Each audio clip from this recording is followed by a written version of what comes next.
So, yesterday sucked. Yesterday, a tweet went out from H2M, the multiplayer mod for Modern Warfare Remastered, that said, "Today, our team members received a cease and desist order on behalf of Activision Publishing in relation to the H2M mod project. We are complying with this order and shutting down all operations immediately and permanently."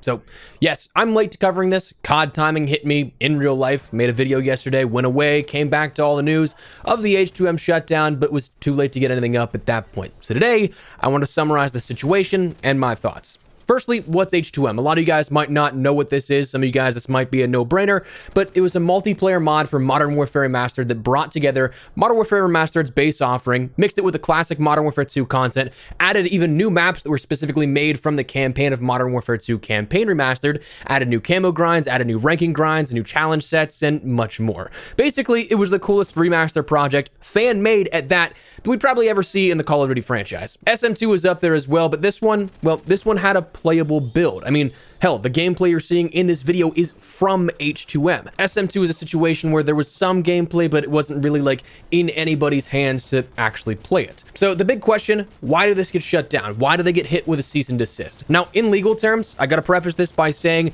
this is probably the reasoning that if it ever went to a court case, this is what would come up. I am by no means defending it, but just simply presenting it how probably an attorney would if this ever did make it to court. The only thing that I could consider as a viable, hey, this is why we're shutting you down, is that it used assets from multiple projects, which is in the fine print against terms of service. Basically, you bought Modern Warfare Remastered, but why do you have access then to assets from Modern Warfare 2 Campaign Remastered? If those are two separate things, you're basically paying for one but getting two in an unofficial way. If that makes sense, like legally it does, but to me and you, sounds like a non-issue.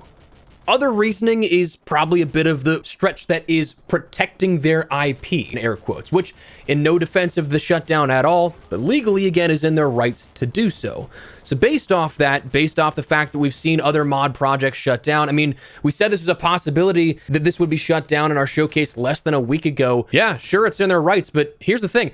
It doesn't make sense to me. Like, when I think about this situation, this scenario, ultimately, I just don't understand why Activision doesn't seem to want to cultivate this passionate audience that loves these classic experiences. And they're willing to go out and do all this stuff for free and still give attention and love to the game that Activision owns. Like, sure, they have a legal right to do so, but like, why would you? Modern Warfare 2 Multiplayer Remastered was shelved, or rumored to be shelved indefinitely after the campaign remaster was released back in 2020. Yeah, Modern Warfare 3 attempted to give some of that to us with Modern Warfare 3's multiplayer offering at the beginning here, where it was all 16 maps remastered. But when you look at the niche offering of what a PC mod would do, I just don't understand what threat that is to the IP at large, to anything in terms of like challenging the player bases.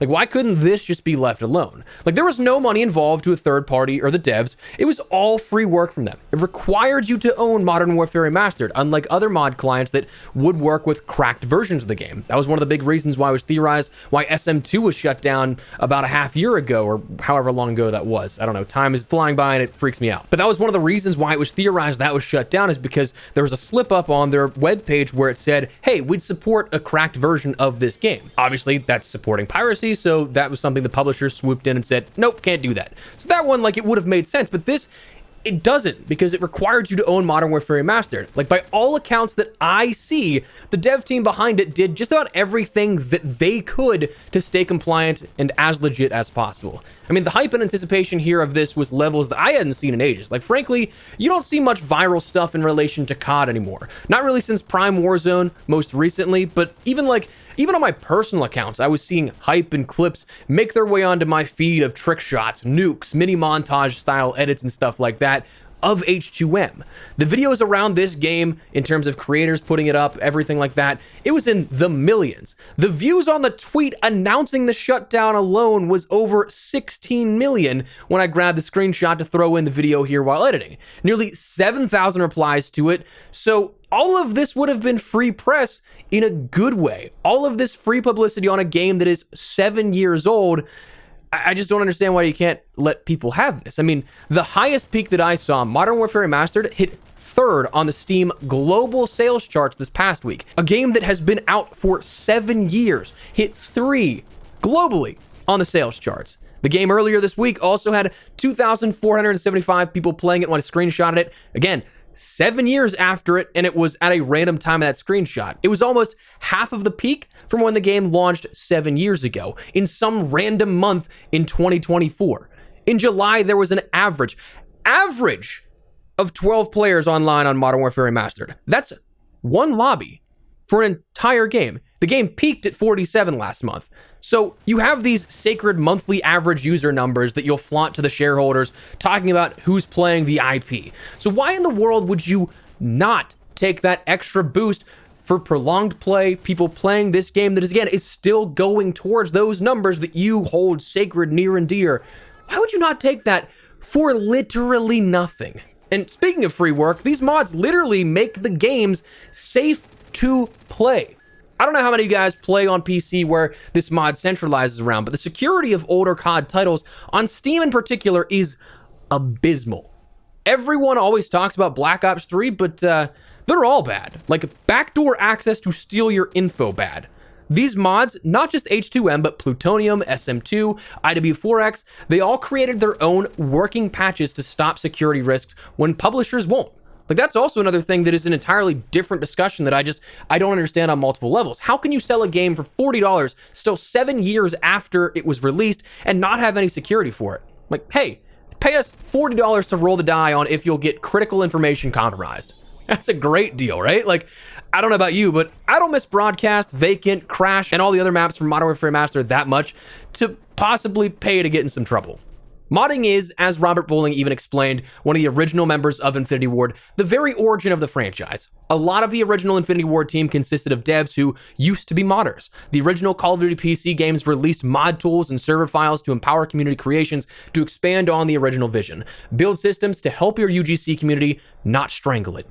So like, I don't understand why Microsoft and Activision at this point haven't allowed for modding support to cultivate this community, to use that sort of passion of players to keep their games alive, again, going to those sacred monthly average users numbers, making fixes for stuff that they don't want to do.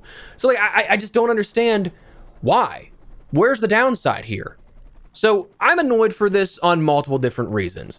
The biggest probably, and most notable for sure, with absolute valid reasoning, is it was scummy as hell how this went down.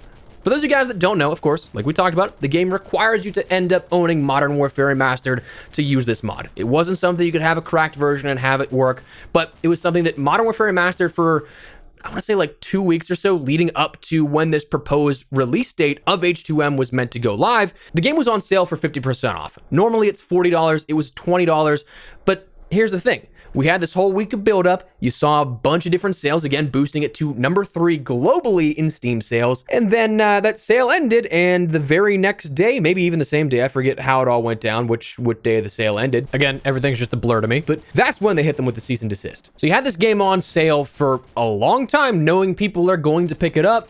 They buy it, and then you pull the rug out from underneath them. That's really, really hard to say that's a coincidence.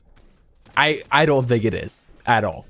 And that's bullshit. And the other really big reason why I'm annoyed with this is, again, coming back to what we just talked about, beyond the fact of giving players what they want and experiencing a sort of awesome remaster fan-made project, the fact these games are not safe to play in their vanilla state. There are genuine security risks. Like, how can you have this game on Steam listed if it's not safe to play? So I guess my messaging here coming out of this is I apologize for showcasing some of this stuff here this past week. I was hyped as hell to play this and maybe play with some of you guys as well.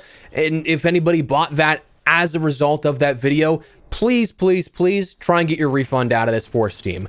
It's something that I think it's under 2 hours. I thought it was 4. I thought I've been hearing recently, though, that it's 2 hours on Steam that you can then refund things. So get your money back on that, because this whole thing is bullshit. The whole situation sucks. And hey, if you also want to leave a review on that Steam page, you would not be alone in that sentiment. It is now, as of recent reviews, overwhelmingly negative, as it should be. And that's something that directly reflects on Activision with the listing on Steam.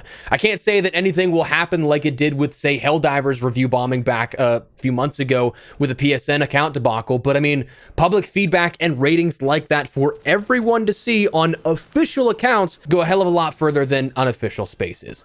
So if you're going to be angry, use that energy, put it in the right place. Those are, I think, your two best courses of action here with that for this particular thing. Do whatever you want in regards to Black Ops 6. Do whatever you want if you want to not buy it, whatever the case. More power to you. But for this particular scenario, that's your two best cases for the Modern Warfare Remastered aspect of it.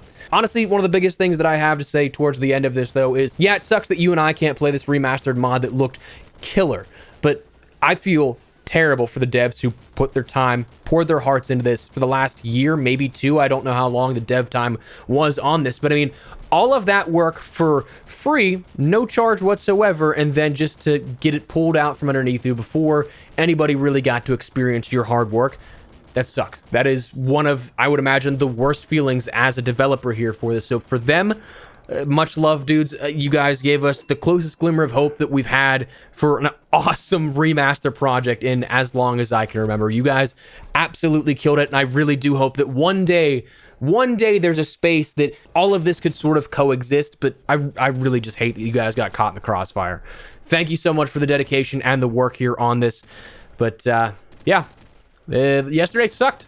I just come back to the intro. It sucked. It sucks going forward that we probably won't see many high-level projects like this either come to fruition and be something that we can see and experience as a community together. But also, I wouldn't be surprised if devs are just a lot more hesitant and not interested in putting the time into that because every prominent mod we've seen recently has been shut down.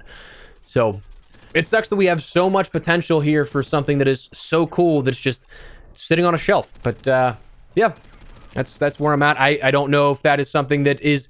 People are going to agree with this video, disagree with the input here on this, whatever the case, but just wanted to share my thoughts and feelings on the whole situation. But let me know your thoughts down below. Drop a like if you enjoyed. Subscribe for more content, and I'll see you later.